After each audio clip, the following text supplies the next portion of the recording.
everyone, and welcome back to Casual Climbers, the podcast by and for beginning hikers and those who may not quite be physically ready to tackle the Appalachian Trail. I'm your host, Donna Padrick, and alongside me is my husband and adventure buddy, Roy. Hey, Donna. Hi, Roy. It was a good day today. It was a good day. So in this podcast, we provide you with information, tips, and tricks on how to get into hiking here in the Blue Ridge area. We will cover some of the hundreds of trails in the various parks and forests in the region, and maybe entertain you a little bit along the way. Mm-hmm. So we're two middle-aged, not in the very best shape hikers. Definitely not in the best shape. But we love the outdoors, and we want to share our experiences with you. In this week's episode, Donna, we discuss a short but really beautiful hike in South Carolina's Keowee-Toxaway State Park, the Natural Bridge Loop Trail. We'll also have a fun fact by you about the ancient Fort Prince George. Finally, we'll discuss nearby Sassafras Mountain Observation Tower atop the tallest mountain in the entire state of South Carolina. Yeah, it's the highest point in South Carolina. Amazing. Yeah. So what do you say, Donna? Let's get into it. Let's do it. So here's the Natural Bridge Loop Trail by the numbers. The distance is 1.43 miles in a loop from the trailhead. The time it took us was 1 hour and 3 minutes at a comfortable pace. Of that, 40 minutes was moving time. The lowest point is 750 feet. The highest point is 975 feet. So you can see that there's a 225-foot elevation change from the lowest to the highest point. The friendliness of this trail, it was fairly easy. It was very well maintained. And of course, there is that 225 feet elevation change. But the big thing is there are several sets of steps, some of them 40 and 54 steps long. So it's not wheelchair friendly. Right. So Donna, why don't you tell us some of the highlights about this trail for the listener? Well, this trail has one of my favorite things, which is benches. There were benches. The trail, you're supposed to go so from the parking area, you go about 50 feet in, and then it becomes a loop. You can go left or right. The trailhead is right there at the parking area. Mm-hmm. There's two levels of parking. There's an upper level and a lower level. There's a set of steps that's connecting the lower level to the upper level.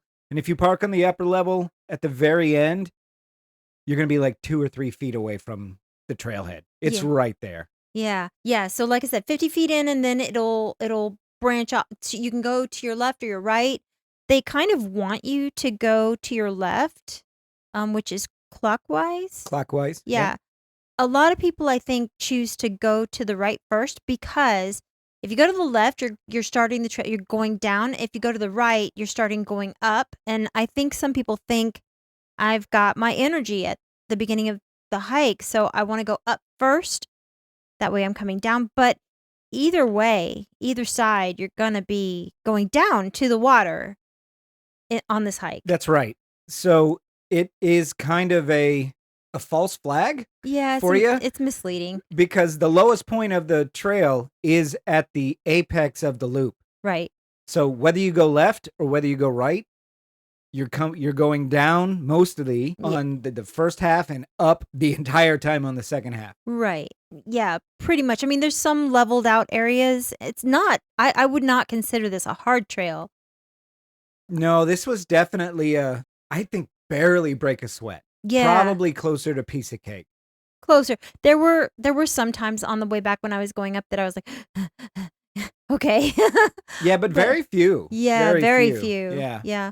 We didn't bring our poles on this We one. didn't bring our poles. I brought my backpack. You didn't bring your backpack. I brought an empty backpack. I just had my water bottle in my backpack. And I brought my backpack because it was a cold morning and I was wearing scarf and, You like to have a storage area for an empty, for your shedded clothes. Right. If I get hot on a hike after a cold morning, sometimes you can get hot on a hike still. So I wanted something to put my scarf in and whatever, when I started to get hot. On this trail, I didn't bring any poles. I didn't bring my backpack, but I did bring my snazzy filtered water bottle, which I filled up twice. Oh, did you? Yep, I I filled just it saw up you. early, and then I filled it up at the main waterfall area. Mhm. First of all, mountain water is amazing. Yeah, it's the best. It really is. You know, I don't want to tell you guys what to buy, but if you're going to be out there hiking in the mountains, get one of those. You won't regret it. Next week, I may have a very different product to review, but we'll save that for later. So one of the things about this, Donna, you and I took this trail last year, Mhm. early summer, late spring. Right. I think it was in May, late May. I think. Yeah. Yes. And it was exploding with mountain laurel. Yes. And I noticed today, as we were going through, there are mountain laurels almost at every single step of this trail. There's these pockets of just mountain laurels on both sides of you. It's just you're encompassed by now. Right now, it's just the mountain laurel bush, the plant. Right, the flowers are not blooming yet. Right, they're just budding. They're just You can see them. You can see them just starting to come out. And man, I can't wait to go back. yeah. This is an easy enough hike. Now it's 40 minutes from where we are, but honestly, I would do this in a heartbeat Yeah. to see those mountain laurels. And rhododendrons. Yes, and the rhododendrons. There's plenty of rhododendron plants there. Mhm. So this is really a short hike, right? It's 40 minutes Mhm. if you just pushed yourself through. And we go at a comfortable pace. If you were pushing yourself, like if I were doing this trail by myself, I could easily get it done in 30 minutes. So if you want to do a really nice short hike and see amazing flowers when they're blooming Mhm. and a nice waterfall or 3 or 4, because Mhm. there are a number of them on this trail, Yeah. this is a trail for you. Yeah. Yeah, this is an amazing trail. No, yeah. Qualifier. I will call something a waterfall if it is more than I would go over in a kayak. That's the way I Yeah, so that's a good point, Donna. I think people, when they think waterfall, They they think- think Angel Falls or something like that. It has to be 50 feet high to consider a waterfall. not You and I to- don't think that way. Yeah, we don't.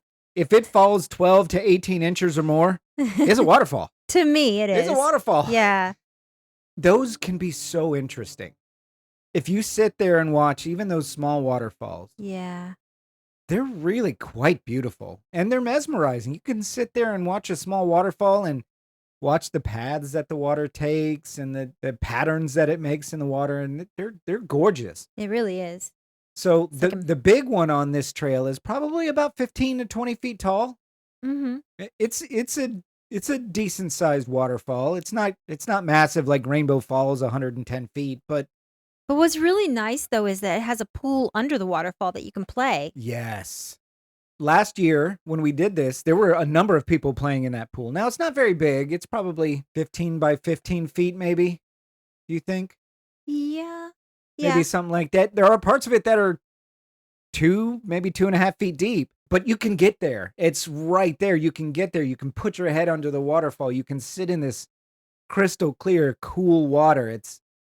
There's a little beach there, so you could put chairs, a number of chairs. The beach is pretty good size Yep. Yep. if you wanted to, and just enjoy that space. Now, I don't really recommend it because in the summer, this is a pretty popular trail. So you're going to have a ton of people walking by. So if you just want a relaxing time, you're probably not going to get it because there's going to be a whole bunch of people there. Yeah. Now I mentioned that there were benches on this trail. When I say that there are benches, there's no benches down by the water down there. There's a couple of benches that are just inside at the beginning of the trail. There are 2 benches If going you- clockwise Mhm. on the way to the waterfall and then one on the way back. Right. So I think that they kind of just put those benches there for the people that are done with the hike, whichever direction you went in, because that's when you're going to be considering taking a break and sitting down and being like, oh my gosh, let me catch my breath. If you are, more unfit than us. Yeah. Yeah, we didn't have to stop at all on this trip. We Yeah. made it through. And there are a number of rocks that you can sit on, a number of down trees that you can sit on. There's plenty of places to stop. You probably won't need to rest Yeah. on this trail. Yeah. We came across an older couple they had gone the They opposite went the way. opposite. They went counterclockwise. Yeah, that woman was leaving that man in the dust, but He yeah. didn't look like he was huffing and puffing. Well, he had his little hiking poles. He had his and poles. yeah. Maybe they just had an argument, and she was just like, "I'm going without you." I don't know. I don't know, but they were pretty far apart. They were a good couple minutes. They were. I mean, you were like, "Are you sure they're together?" Yeah. And I was like, I think they're together. They might not have been. They They might might have not. been just two people. I don't know. I don't know. I think they were together. They might have been. I don't know. If you two are listening out there, which is improbable, but maybe. If you two are listening out there, A shout out. I hope you guys do good. Yeah. I hope you're doing all right. Yeah, maybe it was just a mutual, hey, let's go for a walk on a trip. You give me a head start because I need to be away from you for a minute. Is that Donna saying that to Roy? Or are you putting yourself in the lady spot? Listeners, Donna just said she needs a break from me. No, I didn't. Not overtly. So one thing we haven't talked about yet are the steps. Mm-hmm. There are a number of sets of steps, but two major ones. There are 40 steps going down if you're going clockwise, 0.3 miles in. And then there's another 54 steps going up at 0.7 miles in just after you pass the bigger waterfall. Now, if you're going counterclockwise, you can reverse those. So just be aware of that. It's not wheelchair friendly. Right. Most trails are not wheelchair friendly. But, for a lot of this, I feel like you could probably get around with one of those mobility scooters for a lot of the trail.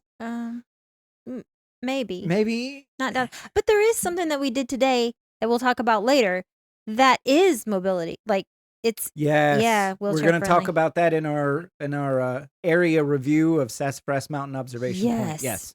You guys are in for a treat with this one. Yeah. So why, Donna, is this trail called Natural Bridge Loop? Okay, so I have a confession to make. Roy and I were talking about the Natural Bridge Trail earlier after we did the hike, and I was talking about the Natural Bridge being this log that is across the water, and you have a really nice view of the waterfall. You can stop and take a picture of the waterfall. It's a log that's been halved, and I thought that was the natural bridge. It's natural. It's a log. It's a log. Carved log. Yes. But then Roy was like, "No, Donna," and he's like, "That's not the natural bridge." And then we were going to. He's like, "This is and he showed me a picture. I did not realize that I was walking across the natural bridge when I was walking across the natural bridge Yes. because it's a big rock, and I'm amazed now looking back thinking about it, because when you're walking across this rock, I was not really aware that there was water underneath it. It's a massive boulder. It's a boulder, It's yes. probably, I don't even know if it's a boulder. It might just be part of the mountain. It is easily 50 feet long. It's the part that huge. you walk across. It's huge. But here's the thing, listeners. If you go to the left or to the right, now this is off the beaten path. It's off the trail, but you can easily get to it. Donna and I both did today, and you'll see pictures. I put them on our trail photo site. The water over eons has found a way through the rock, and it has washed away a hole between the mountain itself and this boulder. So there is an opening going through this boulder. And so you walk across it, and that's the natural bridge that they're talking about. Right. So you walk across it and you come around, and if you go down to where we went, you can see the water underneath what you just walked across. It doesn't feel like you're walking across a bridge. It feels like you're just walking on a boulder. Mm-hmm. Yeah. But then Can you imagine the amount of time that it took nature to create that? Because it's if you look at it, it is smooth as glass under there. So it was definitely water that caused that. So I'm going to go ahead and say I'm not the only one who thinks that log bridge is the natural bridge. Natural bridge, yeah. I'm gonna say that there are others out there who think that's probably because honestly, unless you know that's what it is, Mm-hmm. you have no idea that you're walking over a boulder bridge. Yeah. Yeah. And so there was one really neat thing that you and I saw that kind of baffled us. On the side of this rock face that goes up, there is a tree that looks like it has fallen over, Mm-hmm. but it is growing down the side of the mountain and then across this other boulder. Now, I would say, oh, it's just dead and fallen, but this tree follows the curves of the rock. Mm-hmm. So it has grown there at least at some point. Right. It's a zigzag tree. It's a zigzag tree going following, and it's not going up. It's going down and Right. out. It's a you do you tree. It is a very much a you do you tree. It's just like you guys can just grow straight up and be boring. I'm gonna be a zigzag I'm tree. gonna be a zigzag tree going down and out. Yeah. You do you. Whatever works. Whatever. And it's crazy because it's like the root system is sideways. But it looks like the root system is growing out of the rock. It totally is growing out of the rock. Yeah. I don't understand how that happens. None of that makes sense to me. Maybe if there's some arborists out there, maybe some plant scientists. Did you get can pictures tell of us. it? You got I did. Yeah, and I did too. The problem is it's really hard to tell. I know. Because there's a lot of other branches and stuff in the way. Yeah, we need the to pictures aren't terribly clear. We need to look at our pictures and see if we can enhance what we're talking about, the zigzag tree behind that. Because you can't get super close to it. No, it's what, 25 feet up maybe from the ground? Yeah. Yeah, and pretty far away from where you are. Yeah, it's hard to tell, and you can't really get a sense of it because there's It is a zigzag craggy tree, rocks though. all over. Yeah, it's very clearly a zigzag tree. I'm gonna see if I can get a picture. Okay, yeah, if you can narrow that down, we'll put the photo up on the website. Sure. I'll do like this, like some lines where the tree is. Yeah. Here's an arrow of where the tree is. Yeah. For as short as this trail is, only being less than a mile and a half and taking 40 minutes to do, it was a surprisingly enjoyable trail. Yeah. Yeah. I honestly think I enjoyed this trail more than I did Rainbow Falls. I 100% enjoyed this trip because I don't feel like I'm going to die right now. I'm not going to be swollen tomorrow because of it. Yeah, no, it's a really nice, quick trail. And you could spend as much or as little time as you want. If you wanted to just race through it, you can get through in under 30 minutes. But you could easily spend 3 hours there. Sure. I would go back and have a picnic lunch there at the water, on a warmer day. Absolutely. Absolutely. And I would actually not go to the main area. I would go down by the natural bridge because you can get down to a littler pool of water, but nobody goes there. Well, That's as where far you as and I we would know, go. nobody goes there. We don't really know. Maybe It took us a hot minute to get down there. Well, that's because we're afraid of breaking bones and stuff. Yeah. And ruining nature. We don't want to ruin nature. Yeah. Yeah. So how would you rate this trail? Oh my gosh, how would I rate it? Tell me again our rating system. So we have piece of cake, Mm-hmm. break a sweat, Mm-hmm. feel the burn, Mm-hmm. pain bringer. It's definitely, I would give it piece of cake, except the only break a sweat stuff for me would be just going up stairs and up stuff. And there was one point after the waterfall where the trail got a little narrow. And I don't like it when the trail gets narrow and there's leaves and it's like straight down. That part makes me nervous. This was not that. This seems like a lot of trails have this. It's like the scare factor for me. Well, So yeah. I don't want to slip on leaves and fall off a mountain. That's not how I want to go. There were parts of this trail that were narrow, but very few. Very few and Very, very very few. short. And so It's between piece of cake and break a sweat. Yeah, but break a sweat not in the sense that you break a sweat because you're working really hard on this trail. For me, it was break a sweat because I was worried in those little moments. But I would totally do this like 1,000 times. Absolutely. Especially when the mountain laurels are blooming. Oh my gosh, yes. I can't stress this enough to people who don't know what a mountain laurel bunch looks like a bunch of mountain laurel trees. It's simply spectacular. It's these bright white little cup flowers by the thousands or millions, just amazing. It's an amazing experience. And the first time I had ever seen mountain laurels was last year up here. Yeah. And I was like, this might be my new favorite plant of all times. It's Mhm. absolutely gorgeous. And so you guys are going to get to see that in subsequent podcasts when we submit the pictures on the website. Yeah. The mountain laurels are going to start to show up. So you guys are going to see them with us. And this trail is particularly beautiful for them. There's so many mountain laurel plants. Bushes, trees. Yeah, there's Whatever. so many. Yeah. So many. So would you recommend this to anybody, Donna? Heck yes. Absolutely. Yeah. Without question. Hands down. Oh, so We did see a dog. we did see a dog. Here's a note about this. This is one of the only state parks where you actually don't have to pay to park. What is it? A welcome center or whatever? The park shop. Yeah.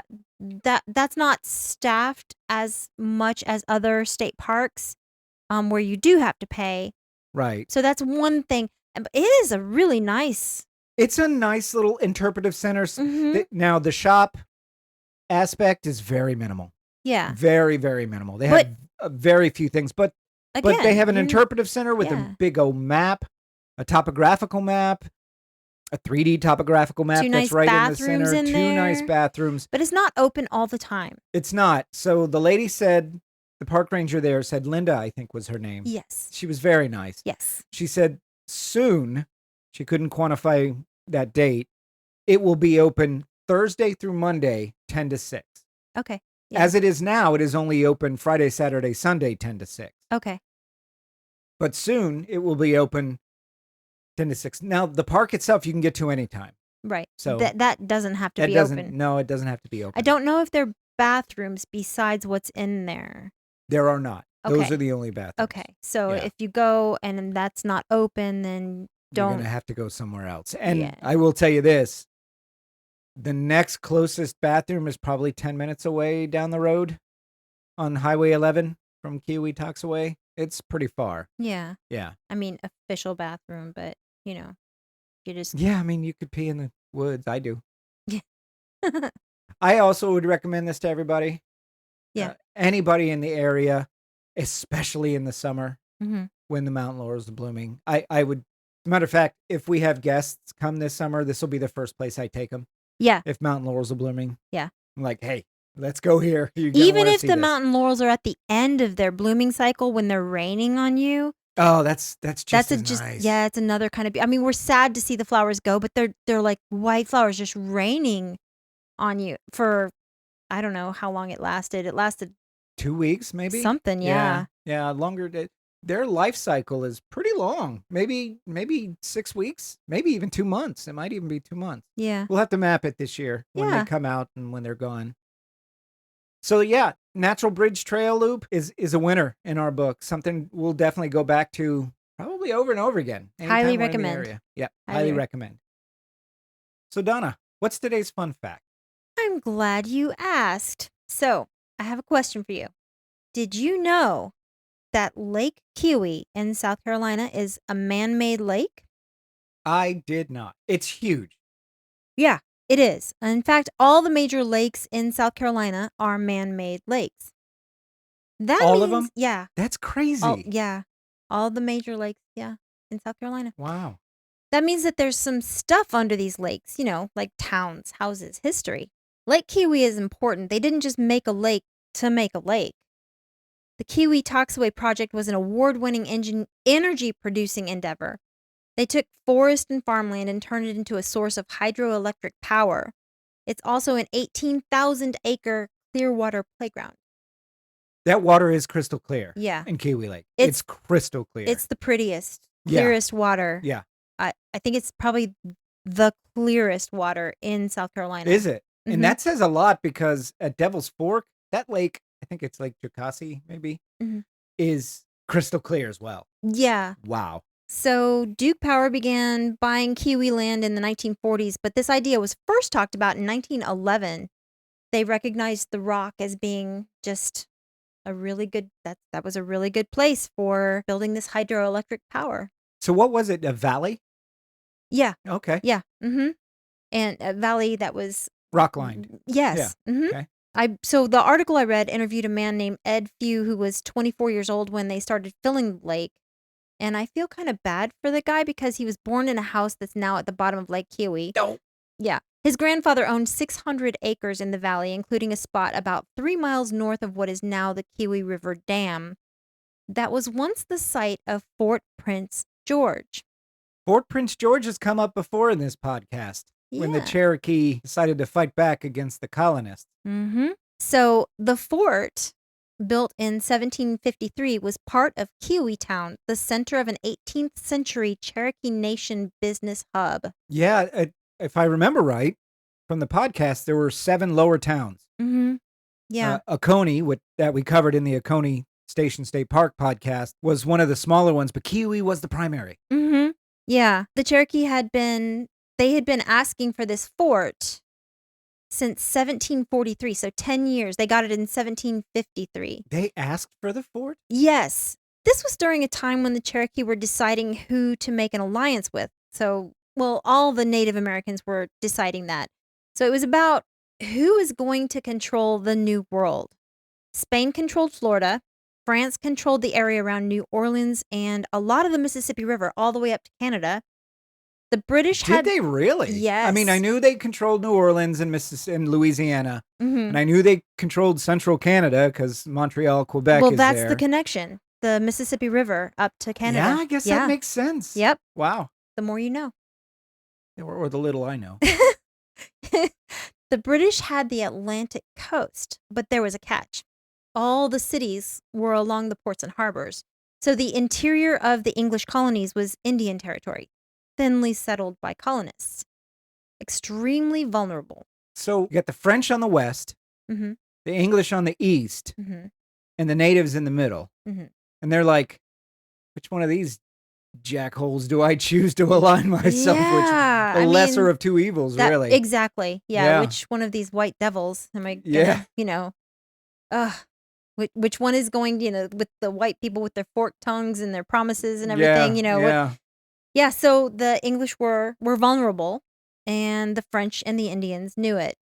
Worse yet, almost all of the Indian tribes from New England to Charlestown had taken sides already, or were in the process of deciding whether to side with the French or the British. So at this point, I'm wondering, where are I mean, I know that the Spanish are in Florida, but why aren't the Spanish getting in on this? Why aren't the Spanish more problematic in this? From what I understand, the Spanish tried to push north, Mm. but by the time they had enough forces in Florida, because really they still at this point thought there was gold in Florida, so on them. I mean, but they did find the Fountain of Youth and all that. Of course they did. Yeah. And everybody, stayed young forever. But by this time, Savannah had already been settled, so the British were pretty strong Yeah. in Georgia. So from what I understand, the Spanish did not have enough money or people to push further north. Okay. All right. Well, that makes sense. They sure gave the Seminole a hard time, though. Yeah. Yeah. Yeah. So anyway, the French were trying the hard sell with the Cherokee, like every day. The French were like, "You want to side with us? You want to side with us? Want to side with us? Want to side with us?" Oh, come on. We are French.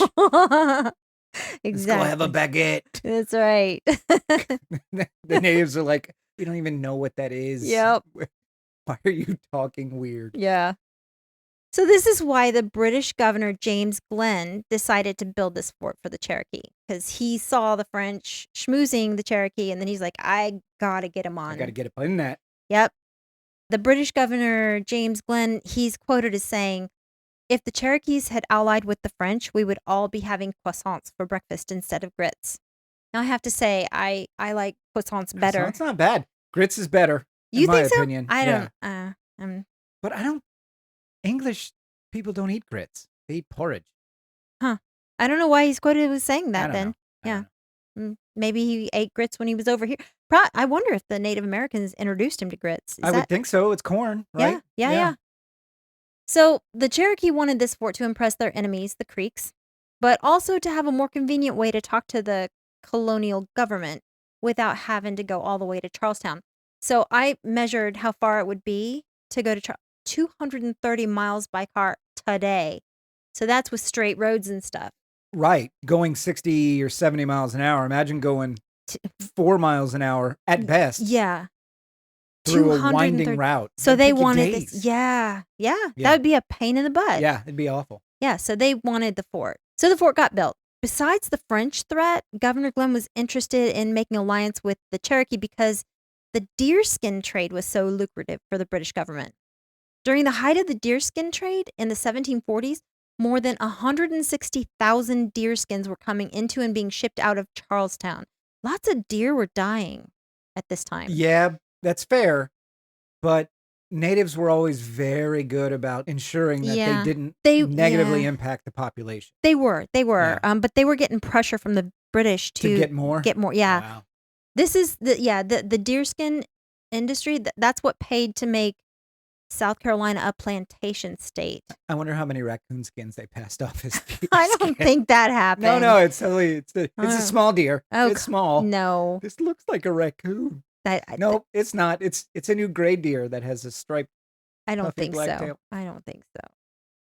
But anyway, in London, South Carolina was called the favorite colony because of all the deerskin and all the money that was coming in. Was it really? Yes. Wow. South Carolina was the favorite colony. I don't know if that's a good thing. I would say that certain people did not think it was a good thing. I wouldn't think so. The ones that had to work the plantations that were being formed. I don't know what you're talking about. They were there willingly and well compensated. Okay.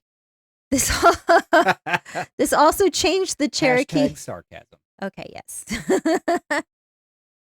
So the Cherokee culture was changing as well. The Cherokee women, in particular, complained loudly. And I'm doing air quotes. You can't see that because this is a microphone. But it's an audio podcast. Can't see air quotes. Yeah. But we got it. Complained loudly that they were so busy dressing deerskins, they didn't have time to take care of their kids or tend the cornfields, etc. They couldn't do anything else because they were busy doing nothing, getting deerskin ready. Because the British could not get enough deerskins. They were just addicted to deerskins. Do you know what they were getting in return for the deerskin? I don't know. Okay. Probably not enough if the British Crown was benefiting so much. Yeah, I'm sure it wasn't equal compensation. I think they were probably getting guns. Oh, yeah. And maybe food that the natives couldn't grow. Yeah. The Cherokee were becoming addicted to British trade goods. That was the next thing. So this is all in the 1740s, 1750s. But the Cherokee had a really good reputation with the white man from back in 1715. They were kind of famous they saved the white man's butts. There was a war, the Yamasee War. And it was well known at the time that Charleston and, the South Carolina coast and the North Carolina coast, the Yamasee War, they were going to eradicate the white man in 1715. Is Yamasee a tribe? Oh. Yeah. Okay. And the Cherokee initially sided with the Yamasee. They were like, yeah, you know what? These people need to go. They're natives. Yeah. Right? Yeah. So I'm sure their values align more than they would with the colonists. But then, for some reason, the Cherokee changed their mind, and they decided it was in their best interest to help the British colonists. And when the Cherokee turned, and they said, no, you know what? Let's not murder all these nice white people who are probably not going to be taking our land and doing bad things. What could possibly happen? Right. They stood in the way, and they protected, and they saved the white men. And so the Cherokee fought back the Yamasee. Yes. Wow. For Charlestown and for the coastal. Yeah. Cities, yeah. Yeah. So this is why Governor Glenn, when he forged the alliance with the Cherokee, it was a great thing. He was like. He was on board with it because we have an ally now. Yes. Yeah. A really important ally. Like they pretty much, the way the story is told, the Cherokee turned around and just kind of gave like the Yamasee like a look. They were like, I'm serious. They gave him the stink eye and said, hey, I'm super serious, you guys. Yeah, you got to go. And the Yamasee are like, this is too much. Yeah, they were like, okay, well, they're probably not going to be all that bad anyway, the white people, so. Fine. So then there was peace for a while. The first commander of the frontier fort, Lachlan McIntosh. Oh, it's a good Scottish name. Lachlan. Yes. Lachlan McIntosh. Lachlan That's McIntosh. Right. Yep. It's my fort. He had a mutually respectful relationship with the Cherokee. Oh, good. Yes. For several years, he had an open door policy. It was common to see Cherokee women camped in the area around the fort cooking dinner on a campfire while the men conducted business with Lachlan McIntosh inside. Yeah, I didn't find a whole lot of information about that. Was really it. He just was a nice guy. He had a good rapport with the Okay. Cherokee people. That Yeah. is an unusual story for back then, Mm-hmm. but that's good. Yeah. All right. Good on you, Lachlan. Yeah, so this fort had a good start. It had a really good start. Nice. It's Story can only end well. right. Or maybe not. No, it's going to end well. Okay. So the purpose of the fort, the Cherokee could come and lodge complaints against trader abuses and other issues that came up. Wow. It was just a nice. It sounds like it was working how it was intended. It served a very important purpose. Sure. Yeah. Okay. Then, bum bum bum. In 1759. I knew it was coming. Some Cherokee got the call to arms to volunteer and go up to Pennsylvania to fight with the British against the French and the French allied Indians. There were 24. This is the French and Indian War then? Mm-hmm. Okay. Yeah. They fought with a young George Washington. And George Washington said, 500 Indians have it more in their power to annoy the inhabitants than 10 times their number of regulars. For besides the advantageous way they have of fighting in the woods, their cunning and craft are not to be equaled, neither their activity and I can't say this word, indefatigable sufferings. And then I stopped quoting George Washington because he says hard words.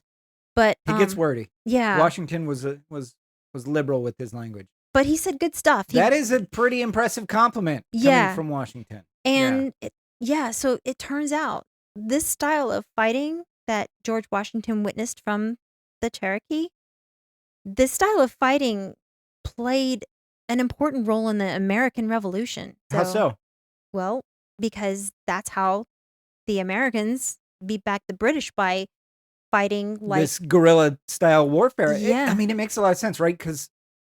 So there's this movie, The Patriot, for any of you that haven't seen it, that illustrates this really well. Mm-hmm.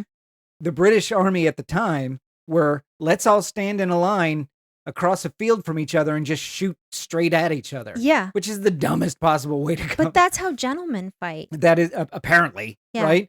And so this method was stealthy and attack in small groups. Hide behind trees and bushes. Exactly. You're not standing in a line waiting for somebody to shoot you. Yeah, the Cherokee Native Americans in general must have just thought that, like, how in the world have white men lived this long? Like, how are they so powerful? Yeah. Look at them. They're standing there waiting to be shot. They're like sitting ducks. Yes. Yeah. So anyway, the Cherokee helped George Washington and the British and everything. Nice. And they did a good job, right? And the Cherokee has this custom. If I fight in your war and we win, you give us gifts. You say thank you and you give us gifts, and like we're recognized and whatnot. I whatever. think that's totally reasonable. Compensation, right? The British had no such custom. And so did they just expect him to fight for nothing? They probably fed him while they were there or something. I don't know. But they could have eaten by themselves. Oh my God. Outside of a war. So after the war, the British were like, bye to the Cherokee. Of course they were. Yeah. Thanks. And the Cherokee had to walk 700 miles home. They didn't even give them horses. Oh, man. Well, I can kind of see that because the horses were a prime then, but no compensation at all. That's nonsense. Yeah. So okay. So it's souring a bit. Oh yeah. So these 24 Cherokee are walking home, and they're walking through Virginia, in Augusta County, Virginia. They found some horses grazing in a field and decided to take them. Okay. A Virginian saw them take them and got his friends, and he was like, "Hey, these Cherokee are taking our horses." And so this posse of Virginians get together and they hunt down the Cherokee that took the horses, and they kill 12 of the 24. Oof. The other 12 get back. And so the natives probably didn't think anything about it. They probably thought these are wild horses. I don't know if they thought that. At the very least, nobody's around. Right. They were probably pretty. They're walking from Pennsylvania. I can't imagine. I cannot. Yeah. And at the time there was like if you turned in the scalps of Native Americans in Virginia at the time, you get a reward. Oh, that's fun. Yeah. So, That's oh fun. God, I'm sorry. Some of this makes my stomach hurt. Yeah. Yeah. So anyway, 12 of the 22 are killed. Did I That's say awful. 24? I don't know. You said 24. Yeah. But it was 22? Yeah, it was Okay. 22. So 10 made it back. Yeah. Still over half Right. were killed. So the Cherokee started some raids on traders and colonists. We massacre Shocker. you Shocker. massacre us. It went on. 24 Cherokee headmen, which I guess are like councilmen, like they're led by Oconostota. Oconostota was a pretty important Cherokee leader. The great warrior of Yeah. Chota. Mm-hmm. So 24 Cherokee headmen led by Oconostota, marched down to Charlestown to try to settle the affair. The new governor, William Henry Littleton, he had them put in chains because that'll make it better, right? Imprisoning somebody always makes things better. These were councilmen trying to settle a dispute. These were Cherokee leaders. Yes. Just trying to have a civil conversation. Yeah, and Governor William, he's like, "Oh, I'm going to show my muscle," and put them all in chains. And then he marched so they had gone that long distance to Charleston. He put them in chains, and then he marched the Cherokee headmen back up to Fort Prince George and confined them in a small, cramped room at the fort. Right there at Keowee-Toxaway. Yep. Okay. The one that started with all these good intentions. Yes. Yeah. So, as it turns out, there was a smallpox epidemic that broke out, and so Littleton quickly drafted a peace treaty that changed nothing, released Oconostota and 2 other Cherokee headmen, and pieced out to Charleston to get away from the germs. Oh, he was there in Prince George? Prince George Fort Prince George? Yeah, he went to, Oh, okay. He marched the Cherokee headmen back up to Fort Prince George and confined them, and then there was a smallpox epidemic. And he's like, I'm gonna go. I'm gonna peace out. Yeah. I don't want to get sick. He wrote something up real quick that said, "Oh, okay, we're at peace now," but didn't address any of the issues. Right. And then he left. Time to hit the old dusty trail. Exactly. So he left poor Lieutenant Richard Coatmore to deal with his decisions. So, Lieutenant, this is a junior officer. Yeah, this poor guy. This is a young guy who's in over his head right away. Oh my gosh, Yep. yes. So Oconostota, he's got the other councilmen are in there. It's just him and 2 others that were released. So he goes to the fort and he lures Lieutenant Coatmore out of the fort. Ah, this poor bastard right Yeah. here. And he has his Cherokee that are hiding in the bushes around. They killed Lieutenant Coatmore and his attendant, Ensign Bell. So the panicked soldiers inside the fort then kill the rest of the Cherokee prisoners. It just keeps escalating. Yeah. My stomach starts hurting even more. Man. So anyway, this is what begins the Cherokee War. Oh, At this fort, this thing this that one happened. that is now under the water that we were at today. Yes. Okay. Yeah. That's what started the Cherokee War. So lots of stuff happened at that fort. So historians believe that the Cherokee War that began at Fort Prince George, which is now under Lake Keowee, this was the tipping point for the American Revolution because it cost the British Crown a lot of money, that Cherokee War, which meant that they were going to impose ridiculous taxes on the colonists to pay, because of course the king's not going to pay for it, right? So let's tax. And he's not going to make the British citizens pay. So I got a great idea. Let's tax tax the Stamp colonists. Act and all of that. That's all happening right after he's like, okay, this is costing a lot of money. Oh, wow. Yeah. The Pickens County Historical Society is trying to get a historically accurate reconstruction of Fort Prince George built near its original location. The fort was only 200 foot square and the walls were 12 to 15 feet high. So that's not that big. No, it's not that big. That's So not that big. I'm hoping that the Pickens County Historical Society gets That's a lot that of money, done. though. That's a lot of money. But yeah, we'll donate. Yeah. I want to see it. I do too. Very much so. Yeah. Wow, that's crazy. So, all that happened, and it's now underwater. Yeah. And the fort remains are still underwater. Mm-hmm. That's crazy. Yeah, It's and kind of sad. Kind of a downer a little bit. well, so Linda at the At the park parks? Yeah. office today, she said that divers go down there and they take pictures and you can get like scuba certified by going Oh, down nice. and I bet scuba diving in those lakes is amazing. oh yeah. And I mean, it's sad to me that we've lost history by, there who knows what's down there. I know that before they filled it in, before they released the water from the dam, they gave archaeologists 18 months to uncover as much stuff as they could in there. And they Yeah. got some stuff. Yeah. Not as much as you would think that there would be. So the guy that I was talking about at the beginning of this fun fact, the guy who was born down there and his grandfather owned land there, he was sad that he didn't get to be there when the archaeologists were excavating stuff. He was away in the Vietnam War at the time. Oh no.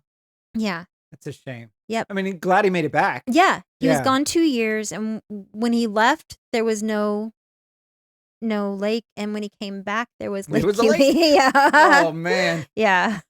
Can you imagine? I can't. Just you have and so listeners, look out on a map. Lake Keowee is not small. It is a big lake. Yeah, and that cool water cools down something to do with the hydro. Oh, the Duke Energy. Yeah. Plant there. But before it was Lake Keowee, it was Keowee River, and the guy that I mentioned at the beginning, he used to fish in that river and he loved it. He said it was the cleanest, clearest, most beautiful river. I believe it. Yeah. I believe it. Just looking at the mountain streams and the rivers out there, they're crystal clear. Yeah. Wow, that's a great fun fact, Donna. Yeah. You really dug in with this one. I did. I just kept wanting to go until there was something happy to say. So, well, here's the happy part. We had a great hike today. Yeah. And this land has so much rich history. And I'm a big believer in let's not lose the lessons from history. Yeah. And let's not lose history itself, the stories from history. And so I'm glad that the Pickens County Historical Society is doing this. Trying to bring it back. Mhm. Yeah. They have a museum that we need to visit. Okay. Yeah. We'll hit that next weekend. Okay. Yeah. Promise? I'm going to make you pinky promise. Pinky promise. Okay. Thank you, Donna. That was a great fun fact. Yeah. All right, Donna, today's review is a little different than our typical reviews. Normally we review a local business or a product. But this time we're going to review Sassafras Mountain Observation Tower. Yep. Sassafras Mountain Observation Tower is only 30 minutes away from Keowee-Toxaway, but it's through some incredibly enjoyable winding mountain roads. Yeah. A little bit about Sassafras Mountain. Sassafras is the highest point in the state of South Carolina at 3,553 feet. And what's really interesting about this particular observation tower is that you can see South Carolina, North Carolina, and Georgia on clear days from there. Yep. And today was a clear day. And today was a beautifully clear day. So Donna, tell us your impressions of the observation tower. I'm so glad we went there. This was on my list of things I wanted to do, and we're coming up on living up here for 1 year, and I'm glad that we got up there before the year was up. This is definitely a place that I want to bring your mom the next time she comes to visit. Maybe bring my mom. Absolutely. It costs nothing. Yeah. You can park for free. You can walk up there for free. It costs nothing. Yeah, I don't know if my mom has been there. My mom has lived here for a lot of years, but I don't know if she's explored around there. But yeah, so there is a wheelchair ramp. You can wheelchair ramp up there. Yes, from the parking lot to get up to the observation tower is a pretty steep climb, but it is paved. Yeah. So you could get a wheelchair up there if you had somebody really strong pushing it, or a motorized scooter. Yeah. Sure. But it is entirely possible. And once you get to the tower building, if it's you and me pushing somebody up there, and I think we're pushing, like you take one handle, I'll take one handle, and we'll both push with all of our might. Yeah. It's steep. It's at least a 15-degree grade going up. It's pretty steep. Bring your hover around. Absolutely. Bring it. Yeah. Yeah. And then once you get there is a wheelchair ramp that winds its way to the top.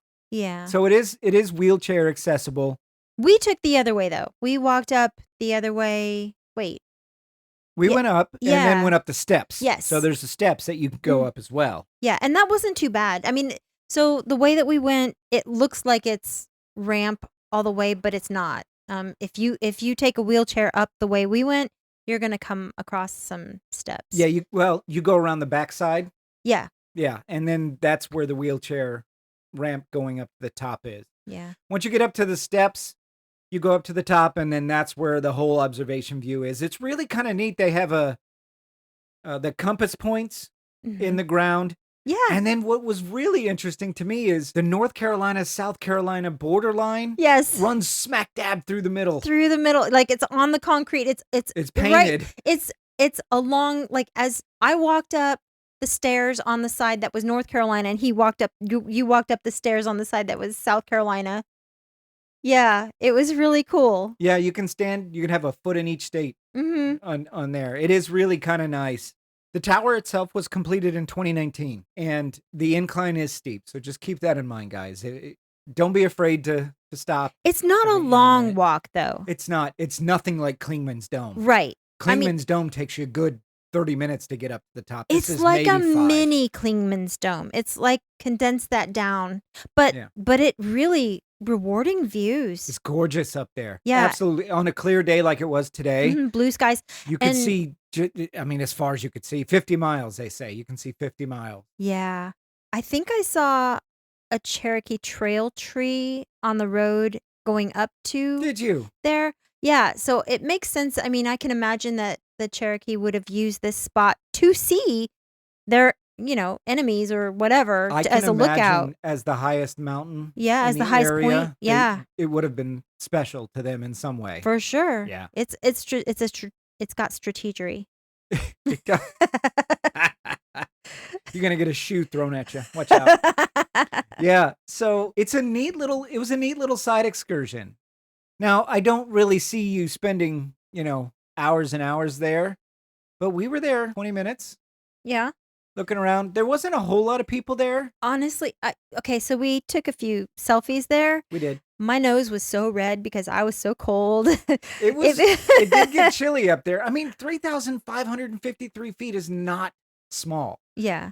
That's And not like, the higher you get, the colder it gets. yeah, when the area we lived in Florida was below sea level. Was it? Yeah. Yeah. Merritt Island is 2 feet below sea level. It's That's- -2. I don't. Yeah. I- So 3,553. When we were driving up there, I Yeah. felt my ears pop several times. Yeah, I popped my ears several times. Like your water bottle will like expand when you're going up, and then it'll suck in when you're going Yeah. down because of the pressure. And you have to you had to put the Jeep in second gear on the On way the way down. down, so I wouldn't, just Burn out the ride the brakes brakes. the whole Yeah. time. Yeah. The drive itself, if you guys have never driven in the mountains, I love driving in the mountains. Yeah. I absolutely love driving in the mountains. I go slow. Not so slow that, I get a trail of cars honking at me, but slower than a lot of some of these mountain drivers do. They like to burn through these curves thinking they're, I don't know, Evel Mario and Knievel Andretti. or whatever. Oh. But I don't even want to give them the professional. I want to give them daredevil status. And on the way down, yeah, I mean, you can smell on some of these things, you can smell brakes all the way down when people are just riding their brakes. So I always try to be Yeah. careful and use the transmission for that more than my brakes. Or at least in conjunction with. Yeah, in conjunction with. I don't use the whole transmission, but the drive up there is gorgeous. The drive down's gorgeous. When you get there, I found plenty of parking. There's Yeah? probably 20 spots, maybe. I think there was a couple of bathrooms up Yes, there. yes, Yeah. there was a bathroom stall there. Yeah. Yeah. Looked like maybe a permanent porta potty kind of thing. Yeah. I don't know. We didn't check it We out. didn't go in, so we don't know what the situation there is, but there was maybe 15 people up there Yeah. when we went there, so it wasn't overly crowded. The observation area itself is pretty big. Probably 30 feet by 30 feet. It's in a kind of a circular Mhm. format. Yeah, which is what kind of reminds me of of Klingman's Dome. Klingman's Dome. Yeah. Yeah. So it's really nice. It was a nice side trip. If you're in the area, I highly recommend doing it. It's absolutely free. And, the walk up to the tower is not bad. Yeah. No, it's not bad. No, it's You were not bad. you were kind of being a crybaby when you were like, it's a really steep grade. You were Was you I being a crybaby? Yeah. I don't recall being a crybaby about this. I actually was the one that was like, okay, I need to go a little slower. Putting that on me. Not cool, Donna. So if you want to go, the address is 1391 Continental Divide Road, Sunset, South Carolina 29685. And it's interesting that they say Continental Divide because the Continental Divide runs right through it too. Yeah. That is fascinating. Yeah. Okay, so if you guys ever want to, if you're in the area, like I Yeah. said, go to Sassafras Mountain Observation And Tower. the road there, it's so funny because GPS kept saying, welcome to North Carolina, welcome to South Carolina, welcome to, you're like zigzagging in and out of North Carolina and South Carolina, just getting there. Just getting there. Yeah. So it's cool. It's neat. Your GPS is so confused. Your GPS is like, okay, where are you trying to go? Yeah. Just pick a state. Yeah, Sassafras Mountain Observation Tower, totally worth the side trip. Yeah. I highly encourage everybody to go. Mhm. So that's our episode this week, guys. The Natural Bridge Loop Trail at Keowee-Toxaway State Park in South Carolina. It's a beautiful, very short 35 to 40-minute hike, or you could spend much more time there if you decide to linger. It's free to park there at the state park. It's one of the only ones that is free. They have a nice little ranger station there with a small shop, but really nice interpretive displays. We also talked about Sassafras Mountain Observation Tower, which is definitely on one of our highlights of things to do every year. I highly recommend that you go to it. And then we had a wonderful fun fact by Donna about the now-submerged, historically very significant Fort Prince George there in Pickens County, South Carolina. So it was a jam-packed episode. And I hope you guys enjoyed listening as much as we enjoyed recording it for you. And thanks so much for listening. Please subscribe to us in whatever podcast app you use and be sure to leave us a review. That's how our show grows. Feel free to check out our trail photos at casualclimbers.podbean.com. And if you have a question, comment, or just want to drop us a line, you can reach us at casualclimberspodcast@gmail.com. We'll see you out on the trail. But before we see you out on the trail, though, Donna, I'm thinking we both need to get scuba certified and then dive down there and see if we can find anything. That water's so cold. It's cold, but we have wetsuits and stuff. I mean, sort of, I guess. No, Yeah. it'd be great. Let's do it. Okay. Let's get scuba certified and go down to Fort Prince George. I would be happy to snorkel. I don't know about scuba. That water's like 300 feet deep in places. I can probably see. We could probably see, but we're not getting down. We can get down 10 feet with a snorkel. All right. All right. You on board? Scuba certified? Yeah. All right. Then we'll start a scuba podcast. We'll call it Casual Divers. See you out on the trails, everybody.